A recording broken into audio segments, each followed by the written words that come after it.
ರಾಜ್ಯದಲ್ಲಿ ಕಾನೂನು ಸುವ್ಯವಸ್ಥೆ ಹಾಳಾಗೋಗಿದ್ಯಾ? ಹಾಳಾಗೋಗಿ ಹಳ್ಳ ಹಿಡಿದಿದ್ಯಾ? ಕರಾವಳಿ ಭಾಗದಲ್ಲಿ ರಿವೆಂಜ್ ಮರ್ಡರ್ಗಳು ಇಷ್ಟ ಆಗ್ತಾ ಇದ್ರು ಕೂಡ ಪೊಲೀಸರು ಕಣ್ಣು ಮುಚ್ಚಿಕೊಳ್ತಿದ್ದಾರಾ? ರಾಜ್ಯ ಸರ್ಕಾರ ಏನ್ ಮಾಡ್ತಾ ಇದೆ? ಕಾನೂನು ಸುವ್ಯವಸ್ಥೆ ಅನ್ನುವಂಥದ್ದು ರಾಜ್ಯದಲ್ಲಿ ಇದೆಯಾ ಅಥವಾ ಸತ್ತಿದ್ಯಾ? ಹೀಗಿರುವಾಗ ಸುಹಾಸ್ ಶೆಟ್ಟಿಯ ಮರ್ಡರ್ ಆಗುತ್ತೆ, ತನಿಖೆ ಆಗ್ತಾ ಇದೆ, ಒಂದು ಫೋರ್ಸ್ನ ರೆಡಿ ಮಾಡ್ತೀವಿ ಅಂತ ಹೇಳ್ತಾರೆ. ಆ ಫೋರ್ಸ್ ರೆಡಿ ಆಗೋಕ್ಕಿಂತ ಮುಂಚೆ ಮತ್ತೊಂದು ರಿವೆಂಜ್ ಸ್ಟೇಟಸ್ ಓಡಾಡುತ್ತೆ. ಇಷ್ಟೆಲ್ಲ ಆಗ್ತಾ ಇದ್ದಂತೆ ರಾಜಕೀಯ ನಾಯಕರುಗಳು ಒಂದು ಸ್ಟ್ಯಾಂಡ್ ಅನ್ನು ತಗೊಳ್ತಾರೆ ಅಥವಾ ಒಂದು ಸ್ಟೇಟ್ಮೆಂಟ್ ಕೊಡ್ತಾರೆ ಬಿಜೆಪಿಯಲ್ಲಿ. ಏನಂತ? ಯಾಕೆ ಕಾನೂನು ಹಾಳಾಗ್ತದೆ ಗೊತ್ತಾ? UP ಮಾಡೆಲ್ ತರಬೇಕು, ಯೋಗಿ ಆದಿತ್ಯನಾಥ್ ಅವರ ಮಾಡೆಲ್ ತರಬೇಕು, ಆಗೆಲ್ಲರೂ ಬಾಯಿನ ಗಪ್ಚುಪ್ ಅಂತ ಮುಚ್ಕೊಳ್ತಾರೆ ಅಂತಿದ್ದಾರೆ. ಹಾಗಾದ್ರೆ UP ಮಾಡೆಲ್ ಇಲ್ಲಿ ತರಕ್ಕಾಗತ್ತಾ? ತಂದ್ರೆ ಎಲ್ಲವೂ ಸರಿಯಾಗತ್ತಾ? ತರೋಕೆ ಉಳಿದಂತಹ ನಾಯಕರುಗಳು ಒಪ್ಕೊಳ್ತಾರಾ? ಏನು UP ಮಾಡೆಲ್ ಅಂದ್ರೆ? ಅಂಥದ್ದು ಏನಿದೆ ಅಲ್ಲಿ? ಇದ್ರ ಬಗ್ಗೆ ಚರ್ಚೆಯನ್ನು ಸುದೀರ್ಘವಾಗಿ ಮಾಡ್ತಾ ಹೋಗೋಣ. ಇದೇ ಹೊತ್ತಿನ ವಿಶೇಷ. ಬುಲ್ಡೋಸರ್ ಬರುತ್ತಾ? ನಾನು ವಿದ್ಯಾ ಮಲ್ನಾಡ್.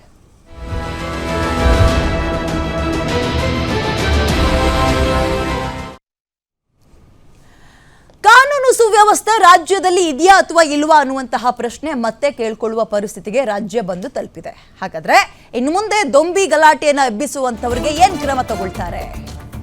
ದೊಂಬಿ ಗಲಾಟೆ ಮಾಡಿದ್ರೆ ಹುಷಾರ್.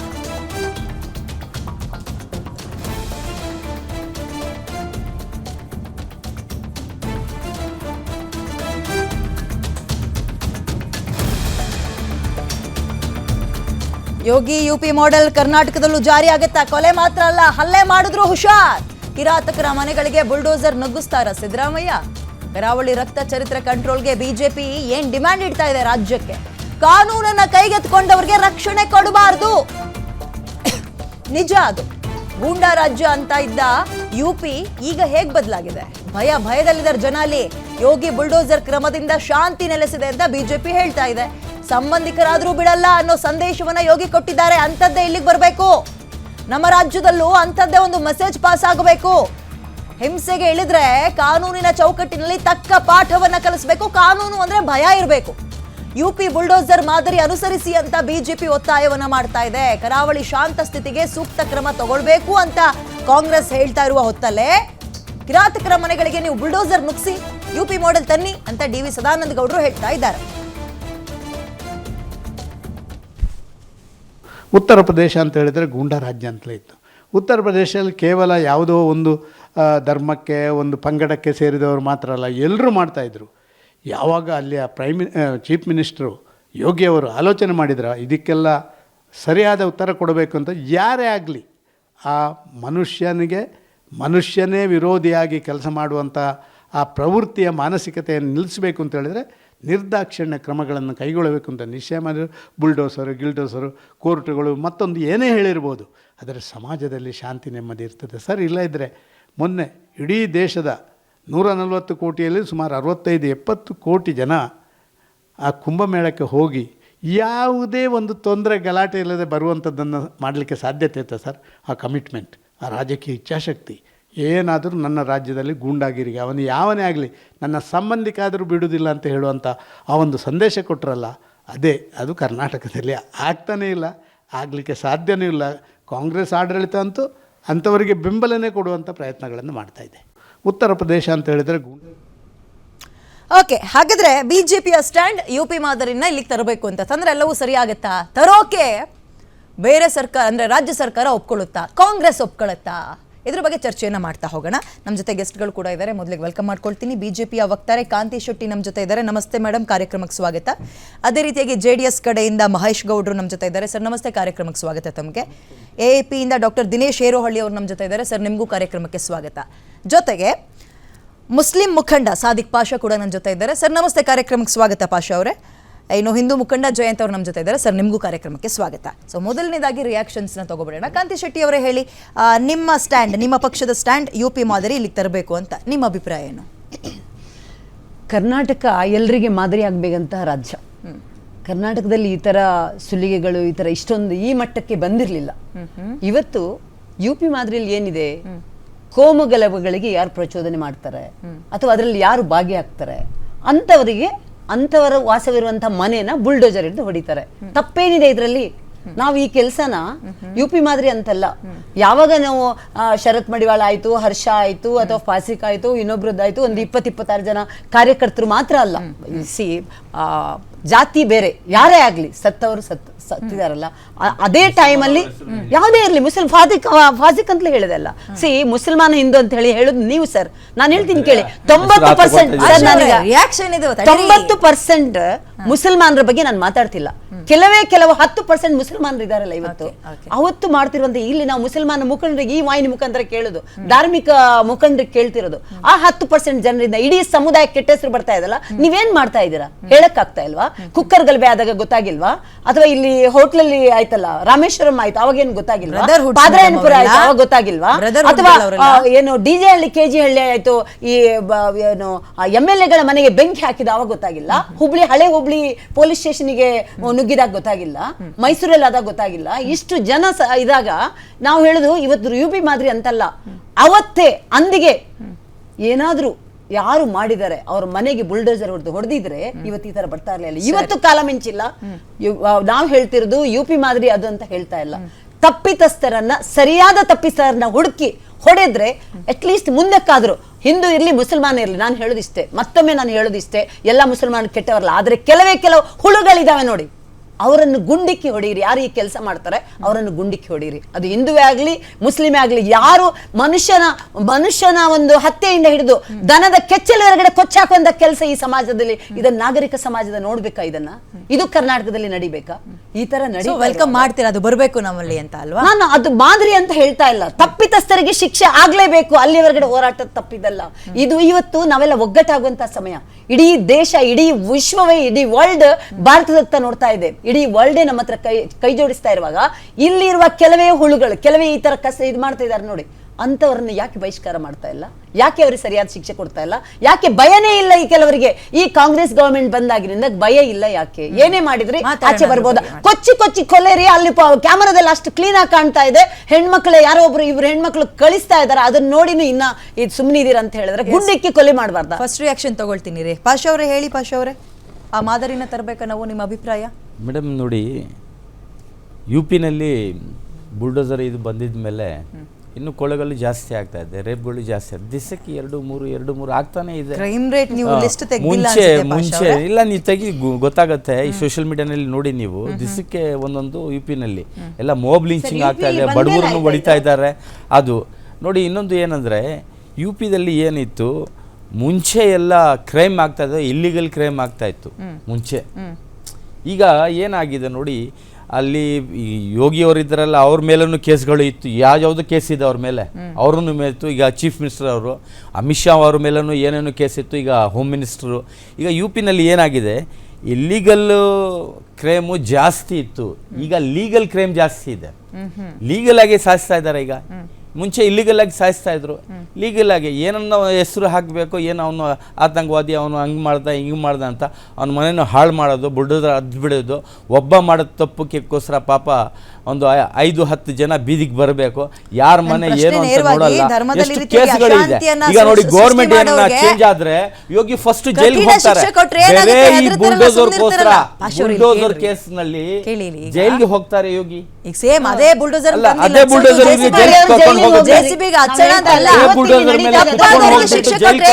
ಕಠಿಣ ಶಿಕ್ಷೆ ತಂದ್ರೆ ಏನ್ ತಪ್ಪಿದೆ? ಎಲ್ಲವೂ ಸರಿಯಾಗುತ್ತಲ್ಲ ನೋಡಿ ಮೇಡಮ್. ಒಂದು ಇದಿರುತ್ತೆ, ಬುಲ್ಡೋಸರ್ ಏನು ಮನುಷ್ಯರು, ಅವರು ಮನುಷ್ಯರಿಂದ ತಪ್ಪು ಆಗುತ್ತೆ ಅಲ್ಲ, ಮನೆ ಮೇಲೆ ಹತ್ಸ್ಬೇಕು, 10 ಜನ ಬೀದಿಗೆ ಬರಬೇಕು. ಯಾರೋ ಒಬ್ಬ ಕಿಡಿಕೇಡಿ ಮಾಡೋದು, ಮನೆಯಲ್ಲಿ ಎಲ್ಲರೂ ಕೆಟ್ಟವ್ರು ಇರ್ತಾರ, ಒಬ್ಬ ಇರ್ತಾನೆ, ಅವನಿಗೆ ಶಿಕ್ಷೆ ಕೊಡಿ, ಯಾರು ಬೇಡ ಅಂತ ಹೇಳಲ್ಲ. ಪಾಪ ಅವರನ್ನು ಬೀದಿಗೆ ಅವರೆಲ್ಲ ಸಾಮಾನು ಬಿಸಾಕ್ಬಿಟ್ಟು ಬುಲ್ಡೋಸರ್ ಶಾಪ ಗೌರ್ಮೆಂಟ್, ಶಾಪ ಇಲ್ಲ ಅವ್ರಿಗೆ, ಶಾಪ ಒಂದು ಅಭಿಪ್ರಾಯ ಗೌರ್ಮೆಂಟ್ಗೆ ಶಾಪ.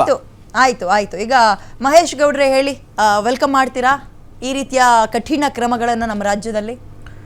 6 ವರ್ಷಗಳ ಹಿಂದೆ ಈ ಭಾರತ ದೇಶದಲ್ಲಿ ಒಂದು ಸಮಸ್ಯೆ ಕಾಡ್ತಾ ಇತ್ತು. ಇಡೀ ಭಾರತ ದೇಶದಲ್ಲಿರುವಂತ ಎಲ್ಲಾ ರಾಜ್ಯಗಳು ಒಂಥರ ಆದ್ರೆ ಈ ಉತ್ತರ ಪ್ರದೇಶ ಅನ್ನೋದೇ ಒಂಥರ ರಾಜ್ಯ. ಬೆಳಿಗ್ಗೆ ಮಾಧ್ಯಮದಲ್ಲಿ ನೋಡಿ, ಪತ್ರಿಕೆಗಳು ನೋಡಿ, ಗುಂಡಾ ರಾಜ್ಯ, ರೇಪ್, ಮರ್ಡರ್, ಎಲ್ಲ ತುಂಬಿ ತುಳುಕಾಡ್ತಿದ್ದಂಥ ರಾಜ್ಯ ಈ ದೇಶದಲ್ಲಿ ಯಾವುದಾದ್ರೂ ಇದೆ ಅದು ಉತ್ತರ ಪ್ರದೇಶ. 6 ವರ್ಷಗಳ ಹಿಂದೆ ಯಾವನಾದ್ರೂ ಒಬ್ಬನ ಮುಖ್ಯಮಂತ್ರಿ ಬಂದು 5 ವರ್ಷಗಳ ಕಾಲ ಆಳ್ವಿಕೆಯನ್ನ ಮಾಡೋದಿದ್ರೆ ತೋರಿಸಿ 6 ವರ್ಷದ ಹಿಂದೆಗಡೆ. ಇವತ್ತು ನೋಡಿ, ಇವತ್ತು ಉತ್ತರ ಪ್ರದೇಶ ಅಂದ್ರೆ ಯಾವ ರೀತಿ ಇದೆ ಅಂತ ಹೇಳಿದ್ರೆ, ಉತ್ತರ ಪ್ರದೇಶ ಅಂತ ಹೇಳಿದ್ರೆ ಲಕ್ಷೋಪಲಕ್ಷ ಕೋಟ್ಯಾಂತರ ಜನ ಇವತ್ತು UPಗೆ ಅಂತ ಹೇಳ್ಬಿಟ್ಟು ಹೋಗ್ತಾರೆ. ಯಾಕೆ ಹೋಗ್ತಾರೆ? UPಯಲ್ಲಿ ಆದಂತ ಬದಲಾವಣೆಗಳು ಏನು ಬದಲಾವಣೆಗಳಲ್ಲಾಯ್ತು, ಕರ್ನಾಟಕದಲ್ಲಿ ಏನಾಗಬೇಕಾಗಿತ್ತು, ಉತ್ತರ ಪ್ರದೇಶದಲ್ಲಿ ಏನಾಯ್ತು ಅಂತೇಳಿ. ಉತ್ತರ ಪ್ರದೇಶದಲ್ಲಾದಂಥ ಬದಲಾವಣೆಗಳು ಇವತ್ತು ಭಾರತ ದೇಶದಲ್ಲಿ ಯಾವುದಾದ್ರೂ ರಾಜ್ಯ 2,00,000 ಕೋಟಿ ರೂಪಾಯಿ ಬಂಡವಾಳವನ್ನು ಹಾಕಿದ್ರೆ ಈ ದೇಶದಲ್ಲಿ ದಟ್ ಈಸ್ ಓನ್ಲಿ ಒನ್, ಅದು ಉತ್ತರ ಪ್ರದೇಶ ಅನ್ನೋದಕ್ಕೆ ನಾನು ಸಂತೋಷದಿಂದ ಹೇಳ್ತೇನೆ. ನಾನು ಉತ್ತರ ಪ್ರದೇಶವನ್ನ ಸುಮಾರು 1 ತಿಂಗಳಿಂದ 16 ದಿನಗಳ ಕಾಲ ಪ್ರವಾಸ ಮಾಡಿ ಬಂದಿದ್ದೇನೆ. ಒಂದೇ ಒಂದನ್ನು ನಿಮ್ಗೆ ಹೇಳ್ಬಿಡ್ತೇನೆ. ನಾನು ಹೋಗ್ತಾ ಇರುವಂತ ಸಂದರ್ಭದಲ್ಲಿ ಒಂದು ಆಕ್ಸಿಡೆಂಟ್ ಆಯ್ತು, ಸಣ್ಣ ಆಕ್ಸಿಡೆಂಟ್. ಆ ಆಕ್ಸಿಡೆಂಟ್ ಅಲ್ಲಿ ಇಡೀ ಊರವರೆಲ್ಲ ತುಂಬಿಕೊಂಡ್ರು. ಎಲ್ಲಿ? ಆ ಪ್ಲೇಸ್ ಅಲ್ಲಿ ರಸ್ತೆ ಇದಾಯ್ತು. ಎಷ್ಟು 5 ರಿಂದ 10 ಕಿಲೋಮೀಟರ್ಗಳ ಕಾಲ ಜಾಮ್ ಆಯ್ತು. ನೀವು ನಂಬ್ತಿರೋ ಬಿಡ್ತಿರೋ ಮಲ್ನಾಡ್ ಸಿಸ್ಟರ್, ಜಸ್ಟ್ 2 ಮಿನಿಟ್ಸ್ಗೆ ಇಡೀ UP ಪೊಲೀಸ್ ಅದನ್ನ ಕ್ಲಿಯರ್ ಮಾಡ್ತಾರೆ. ಒಬ್ಬನೇ ಒಬ್ಬ ಇರಲ್ಲ ಅಲ್ಲಿ ಹೋರಾಟಗಾರ ಎಣ ಮಣಿಕೊಂಡು ಓಡಾಡೋದಕ್ಕೆ, ಅಷ್ಟು ಕ್ಲಿಯರೆನ್ಸ್ ಆಗುತ್ತೆ. ಇವತ್ತು UP ಮಾಡಲ್ ಕರ್ನಾಟಕಕ್ಕೆ ಬೇಡವಾ ಬೇಕಾ ಅಂತ ನಿಮ್ದು ಒಂದು ಪ್ರಶ್ನೆ. UP ಮಾಡಲ್ ಖಂಡಿತವಾಗ್ಲೂ ಕರ್ನಾಟಕಕ್ಕೆ ಬೇಕಾಗಿಲ್ಲ. ಯಾಕೆ ಅಂತ ಹೇಳಿದ್ರೆ ಅಂತ ಗುಂಡಾ ರಾಜ್ಯ ಕರ್ನಾಟಕ ಅಲ್ಲ, ಅತ್ಯಾಚಾರಿಗಳ ಬೀಡು ಕರ್ನಾಟಕ ಅಲ್ಲ.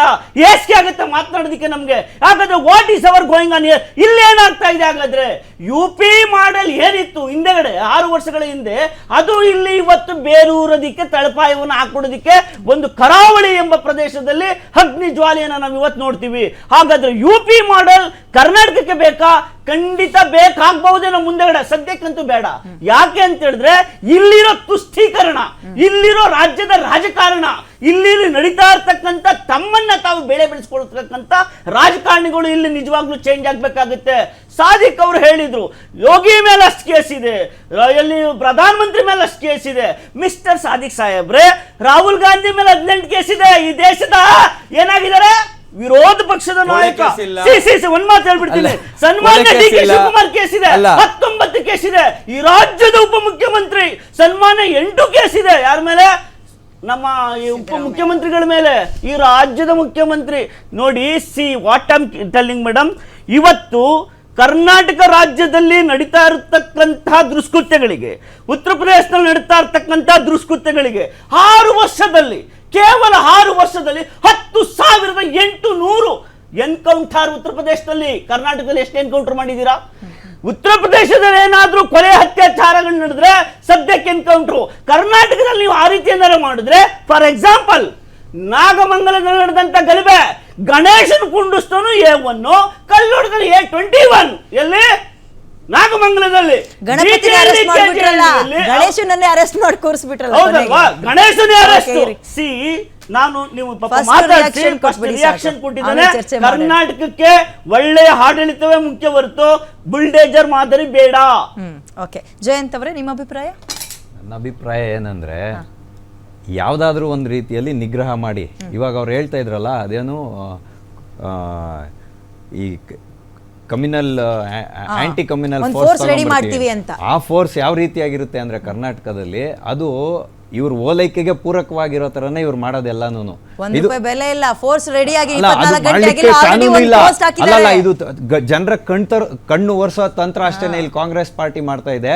ನಾವ್ ಹೇಳ್ತಾ ಇರೋದೇನಂದ್ರೆ, UP ಮಾಡಲ್ ತಗೊಂಬನ್ನಿ ಅಂತ ಹೇಳ್ತಾ ಇಲ್ಲ. ಯಾರು ಈ ತರ ಕಿಡಿಗೇಡಿಗಳಿದ್ದಾರೆ ಅವ್ರಿಗೆ ಕರೆಕ್ಟಾಗಿ ಶಿಕ್ಷೆ ಆಗಂಗ್ ಮಾಡಿ, ಮತ್ತೆ ಮೇಯ್ನ್ ಆಗಿ ಇವ್ರು ಇವಾಗ ಏನ್ ವಾಪಸ್ ತಗೊಂಡಿದ್ದಾರೆ ಕೇಸ್ಗಳು, ಅವ್ರನ್ನೆಲ್ಲ ಮತ್ತೆ ಯಾರ್ಯಾರನ್ನ ಆಚೆ ಬಿಟ್ಟಿದ್ದಾರೆ ಖುಲಾಸೆ ಮಾಡಿ ಅವ್ರನ್ನೆಲ್ಲ ಒಳಗಡೆ ತಗೊಳ್ಳಿ. KJ ಹಳ್ಳಿ, DJ ಹಳ್ಳಿಯಿಂದ ಹಿಡಿದು, ಮೈಸೂರದಿಂದ ಹಿಡಿದು, ಹುಬ್ಳಿ ಇದರಿಂದ ಹಿಡಿದು, ನಾಗಮಂಗಲದಿಂದ ಹಿಡಿದು ಯಾರ್ಯಾರು ಈ ತರ ಆರೋಪಿಗಳಿದಾರೋ ಅವ್ರ ಮೇಲೆಲ್ಲ ಕೇಸ್ಗಳು ವಾಪಸ್ ತಗೊಂಡಿದಾರಲ್ಲ, ಯಾರೇ ಇರಲಿ ಅವ್ರನ್ನೆಲ್ಲ ಮತ್ತೆ ಕೇಸ್ ಹಾಕಿ ಒಳಗಡೆ ಹಾಕುವಂಥ ಕೆಲಸ ಆಗಬೇಕು. ಮತ್ತು ಇದು ಏನಿದೆ ಇವಾಗ ಘಟನೆ ನಡೆದಿರೋದು, ಸುಹಾಸ್ ಅವರ ಹತ್ಯೆ ಏನು ನಡೆದಿದೆ, ಇದನ್ನು NIA ಕೊಡಬೇಕು. ಯಾಕೆ ಅಂತ ಹೇಳಿದ್ರೆ ಇವ್ರು ಏನು ಬೇಕೋ ಎಲ್ಲ ಸಾಫ್ಟ್ ಕಾರ್ನರ್ ಮಾಡ್ಬಿಟ್ಟು ಆಮೇಲೆ NIA ಕೊಟ್ಟರೆ ಅವ್ರು ಬಂದು ಏನು ಮಾಡ್ತಾರೆ ತನಿಖೆನ, ಎಲ್ಲ ಸಾಕ್ಷ್ಯಾಧಾರಗಳೆಲ್ಲ ಹೊರಟೋಗಿರ್ತವೆ. ಹಂಗಾಗಿ ಇವ್ರು ಇವಾಗ ಹೇಳ್ತಾ ಇದ್ರು UPಯಲ್ಲಿ ಹಂಗಿದೆ ಹಿಂಗಿದೆ ಅಂತ. ಇವ್ರು ಖುದ್ದಾಗಿ ಹೋಗಿದಾರೋ ಇಲ್ಲೋ ಗೊತ್ತಿಲ್ಲ. ನಾನು ಹೋಗಿದ್ದೆ ಕುಂಭಮೇಳಕ್ಕೆ ಕೊನೆ ದಿನ. ಅಲ್ಲಿ ಯಾವ ರೀತಿ ಭದ್ರತಾ ವ್ಯವಸ್ಥೆಗಳಿತ್ತು ಅಂತ ಹೇಳಿದ್ರೆ, ಎಲ್ಲಿ ಮೇನ್ ಪೊಲೀಸ್ ಚೌಕಿ ಇರುತ್ತೋ, ನಿಮಗೆ 4 ಕಿಲೋಮೀಟರ್ ಜರ್ನಿ ವೇಸ್ಟ್ ಆಗಲಿ ಪರವಾಗಿಲ್ಲ, ಆದರೆ ಅಲ್ಲಿ ಬರ್ತಕ್ಕಂಥ ಪ್ರವಾಸಿ ಅಥವಾ ಒಬ್ಬ ಹಿಂದೂ Safe ಆಗಿತ್ತು ಹಿಂದೂ ಜಾಗ ಅಂತ. ಭಕ್ತಾದಿಗೆ ತೊಂದರೆ ಆಗ್ಬಾರ್ದು ಅಂತ ಏನ್ ಮಾಡಿದ್ದಾರೆ, ಮಧ್ಯದಲ್ಲೆಲ್ಲೂ ನೀವು ಹೋಗಂಗಿಲ್ಲ, ಯೂ ಟರ್ನ್ ಮಾಡ್ಕೊಂಡೇ ಹೋಗ್ಬೇಕು, ಪೊಲೀಸ್ ಚೌಕಿ ಮುಂದೆನೆ ಪಾಸ್ ಆಗ್ಬೇಕು, ಆ ರೀತಿಯಾದಂಥ ಸೇಫ್ಟಿಗಳು ತಗೊಂಡಿರೋದು. ಮತ್ತು ಅವ್ರು ಹೇಳ್ತಾರೆ ಇವತ್ತು ಭಾರತದಲ್ಲಿ ಅತಿ ಹೆಚ್ಚು ಜನಸಂಖ್ಯೆ ಇರತಕ್ಕಂಥದ್ದು ಉತ್ತರ ಪ್ರದೇಶದಲ್ಲಿ. ಯಾವುದೇ ಮುಖ್ಯಮಂತ್ರಿ ಬಂದು ಏನೇ ಮಾಡಿದ್ರು ಸಂಪೂರ್ಣವಾಗಿ ಸಮಾಜದಲ್ಲಿ ನಡೀತಕ್ಕಂಥ ಕುಕೃತ್ಯಗಳನ್ನ ಕಂಪ್ಲೀಟಾಗಿ ಏನು ನಿಲ್ಸಕ್ಕಾಗಲ್ಲ. ಆದರೆ ಒಂದು ಕಡಿವಾಣ ಅಂತೂ ಹಾಕ್ಬೋದು. ಅದರಲ್ಲೂ ಈ ದೇಶದಲ್ಲಿ ಓಲೈಕೆ ರಾಜಕಾರಣ ನಡೀತಾ ಇರೋವಾಗ ಎದುರಿಗೆ ನಿಂತು ಈ ರೀತಿಯಾಗಿ ಒಂದು ಮಾಡೆಲ್ ಅನ್ನ ತೋರಿಸಿರೋದು. ಯಾರೋ ಒಬ್ಬರು ಮಾಡಿದ್ರು ಅಂತ ಹೇಳಿದ್ರು, ಸರಿ ಸ್ವಾಮಿ, ಒಬ್ಬನ್ ಮಾಡೋದಕ್ಕೇನೆ ಇನ್ನೊಬ್ಬರ ಮನೆ ಹಾಳಾಗೋಗೋದು. ನನ್ನ ಮನೆಯಲ್ಲಿ ಇವತ್ತು ಹೆಂಗೆ ಕರಳು ಹತ್ಕೊಂಡು ಉರಿಯುತ್ತೋ, ಮಾಡ್ದಂತ ಎದುರುಗಡೆ ಮನೆಯಲ್ಲೂ ಕರಳು ಹತ್ಕೊಂಡು ಉರಿಬೇಕು. ಅದ್ರ ವಿರುದ್ಧ ಕೇಸ್ಗಳು ಹಾಕ್ಲಿಕ್ಕೆ ಹೋಗ್ತಾರೆ ಸುಪ್ರೀಂ ಕೋರ್ಟ್ ಅಲ್ಲಿ. ಇದು ಕರೆಕ್ಟ್ ಇದೆ, ಮಾಡಬೇಕು.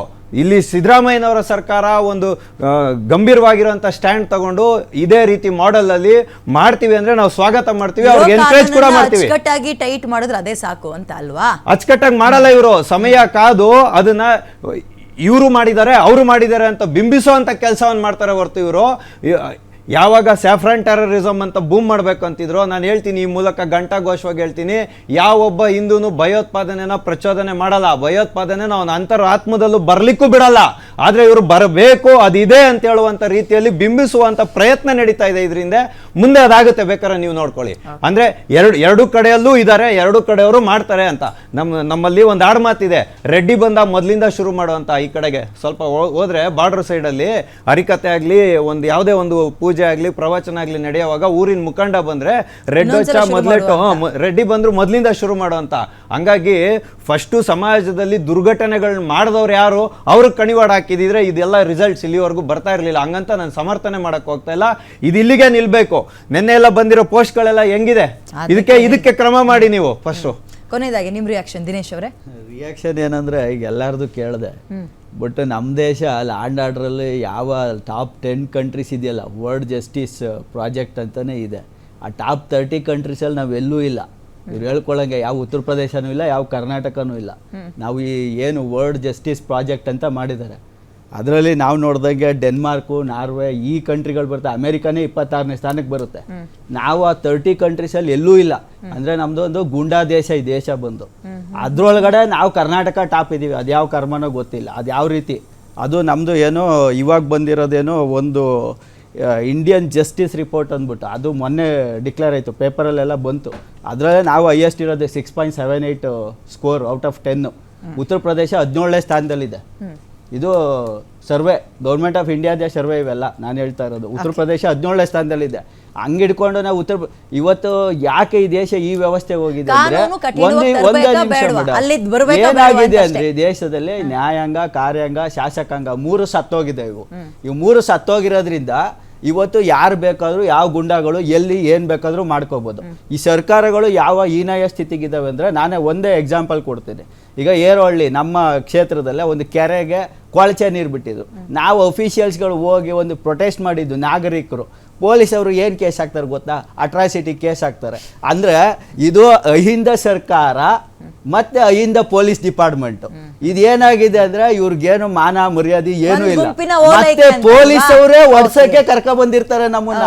ಆ ವಿಚಾರ ನಾವು ಗೊತ್ತಾಗಿ ಕೆರೆಯಿಂದ ಆಚೆಗೆ ಹೋಗಲ್ಲ, ಅವ್ರನ್ನೆಲ್ಲ ಕಳಿಸಿ ನಮ್ಮೇಲೆ ಆಚೆ ಹೋಗ್ತೀವಿ ಅಂತೀವಿ. ಅಂದರೆ ಈ ವ್ಯವಸ್ಥೆ ಕರ್ನಾಟಕ ಪೊಲೀಸು ಕೂಡ ಈ ವ್ಯವಸ್ಥೆಯಲ್ಲಿ ಇದ್ದು ಅದು ಹೆಂಗೆ ಟಾಪ್ 1 ರ್ಯಾಂಕ್ ತಗೊಂಡಿದ್ದಾರೋ ಗೊತ್ತಿಲ್ಲ. ಈ ಸ್ಯಾಂಟ್ರೋ ರವಿ ಅಂತವ್ರನ್ನ ಹಿಡ್ಕೊಂಡು ಪೋಸ್ಟಿಂಗ್ ಹಾಕಿಸ್ಕೊಂಡು 50 ಲಕ್ಷ ದುಡ್ಡು ಕೊಟ್ಕೊಂಡು ಇವರು 2 ವರ್ಷಕ್ಕೆ ಯಾವ ರೀತಿ ನ್ಯಾಯ ಒದಗಿಸ್ತಾರೆ, ಯಾವ ಪೊಲೀಸ್ನವ್ರು ಏನು ಕೆಲಸ ಮಾಡ್ತಾರೆ, ಇದನ್ನ ನಾನು ಹೇಳ್ತಾ ಇರೋದು. ಇದು JCB ಪಾರ್ಟಿಗಳು ಯಾವುದೇ ಆಗಿರ್ಬೋದು, ನಮ್ಮ ರಾಜ್ಯನೂ ಕೂಡ ಉತ್ತರ ಪ್ರದೇಶ ಬಿಹಾರದ ಲೆವೆಲ್ಗೆ ಹೋಗ್ತಾ ಇದೆ. ಅದನ್ನು ಸರಿಪಡಿಸೋದು, ಯಾಕಂದರೆ ಇದು ಹಣದಾಹ. ಎಲ್ಲ ರಾಜಕಾರಣಿಗಳ ಹಣದಾಹದಿಂದ ಏನಾಗಿದೆ ಇವತ್ತು ಈ ವ್ಯವಸ್ಥೆಗೆ.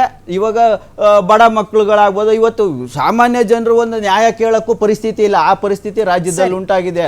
ಇಂಥ ಆಮೇಲೆ ಕೇಸ್ಗಳು ವಾಪಸ್ ತಗೋತಾರೆ. ಇದು ಎಲ್ಲಿ ಬಂತು? ಯಾವ ಪ್ರಪಂಚದಲ್ಲಿದೆ ಕೇಸ್ಗಳನ್ನ, ಗಲಭೆ ಕೇಸ್ಗಳನ್ನ ವಾಪಸ್ ತಗೊಳ್ಳೋದು?